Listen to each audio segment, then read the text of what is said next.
Unlike Congress, the City Council is required by law to pass a balanced budget, meaning that every dollar we spend must be covered by the revenue that we receive. Last year, Council adopted a $956.5 million operating budget. That budget represented a 3.2% increase over the prior year. The largest expenditure every year in the city's operating budget is the schools. The schools' share of last year's budget was about 34.5%. That amounted to about $330 million. This is by far the largest piece of the budget. Now, why is that the case? Why is local funding for schools so high? Because the way school funding works in Virginia is governed by a formula called the Local Composite Index. Under that formula, 80% of school funding in Alexandria comes from the locality. About 18 to 19% comes from the state, and about 1 to 2% comes from the federal government. Because the Local Composite Index looks at what is called the ability to pay. That formula looks at property values and income levels of a locality. And Alexandria is seen by this formula as having a higher ability to fund the schools. Until that formula changes, the majority of the school funding will come from the locality. Now, the state commissioned a study on school funding in Virginia, and that study found that Virginia underfunds schools as compared to other states, and local governments are left to make up the majority of that shortfall. There is a link in the description if you want to learn more about that study. The second major cost driver after the school is public safety. The funding for the police department in last year's budget was $72.7 million,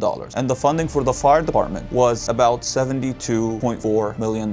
That money covers things like salaries for personnel, training, equipment, and technology. This upcoming budget, the budget we're about to start, the FY27 budget, will include funding for the collective bargaining agreement for the fire department and for the police department that Council signed in January. Under that agreement, the starting salary for an Alexandria police officer is going to increase from about $64,000 to $75,000 a year, along with other compensations and benefits.